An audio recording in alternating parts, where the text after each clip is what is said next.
ರಾಮಾಯಣದಲ್ಲಿರುವಂತಹ ಶಬರಿಮಾತೆ ಮತ್ತೆ ಅಯ್ಯಪ್ಪ ಸ್ವಾಮಿಗೆ ಸಿಕ್ಕಂತಹ ಶಬರಿಮಾತೆ ಇಬ್ಬರು ಒಬ್ಬರೇನ ಸ್ವಾಮಿಗಳೇ? ಅಂದ್ರೆ ಇದನ್ನ ನಾವು ಸಿನಿಮಾನ ನೋಡಿ ಮಾಡಿಕೊಂಡಂತಹ ಮಿಸ್ಟೇಕ್. ನಿಜಕ್ಕೆ ರಾಮಾಯಣದಲ್ಲಿ ಶ್ರೀರಾಮಚಂದ್ರ ಪ್ರಭುಗಳು ಶಬರಿಮಾತೆಗೆ ಮೋಕ್ಷವನ್ನ ನೀಡ್ತಾರೆ.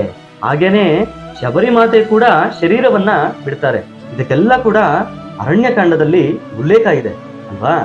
ಈ ಶಬರಿಮಾತೆ ಯಾರ ಹಾಗಾದ್ರೆ? ಅಂದ್ರೆ ಇವರ ಹೆಸರು ಕೂಡ ಶಬರಿಮಾತೆನೆ, ಆದ್ರೆ ರಾಮಾಯಣದ ಶಬರಿಮಾತೆ ಅಲ್ಲ.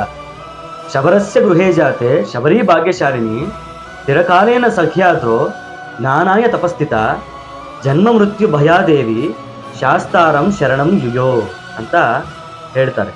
ಅಂದ್ರೆ ಇವರು ಶಬರರ ಮನೆಯಲ್ಲಿ ಜನಿಸಿದರು. ಇವರಿಗೆ ಚಿಕ್ಕ ವಯಸ್ಸಿನಲ್ಲೇ ವೈರಾಗ್ಯ ಉಂಟಾಗಿ ಜನನ ಮರಣಗಳನ್ನ ದಾಟಿ ಮೋಕ್ಷವನ್ನ ಪಡೆಯಲು ಸಹ್ಯಾದ್ರಿ ಪರ್ವತಗಳ ಮೇಲೆ ಕುಳಿತು ತಪಸ್ಸು ಮಾಡ್ತಾ ಇದ್ರು. ಶಾಸ್ತ ಅಂದ್ರೆ ಮಣಿಕಂಠ ಸ್ವಾಮಿ ಹುಲಿಹಾಲನ್ನ ತಗೊಂಡು ಬರ್ಬೇಕಾದ್ರೆ ಇವರಿಗೆ ಮೋಕ್ಷವನ್ನ ನೀಡ್ತಾರೆ. ಆಗ ಶಬರಿಮಾತೆ ಕೇಳ್ತಾರೆ, ನಾನು ಎಲ್ಲಿ ಕುಳಿತು ತಪಸ್ಸು ಮಾಡಿದ್ನೋ ಅದೇ ಸ್ಥಳದಲ್ಲಿ ನೀವು ಕೂಡ ನೆಲೆಸಬೇಕು ಅಂತ. ಅದಕ್ಕೆ ಮಣಿಕಂಠ ಸ್ವಾಮಿಗಳು ಆಶೀರ್ವಾದ ಮಾಡಿ ಮುಂದೆ ಹೋಗ್ತಾರೆ. ಇದರಿಂದಾನೇ ಆ ಪವಿತ್ರವಾದಂತಹ ಸ್ಥಳವನ್ನ, ಭೂಲೋಕ ಸ್ವರ್ಗವನ್ನ ಶಬರಿಮಲೆ ಅಂತ ಕರಿತೀವಿ. ನನ್ನ ಮನಸ್ಸಾಳುವ ಅರಸನೇ ಶರಣಮಯ್ಯಪ್ಪ.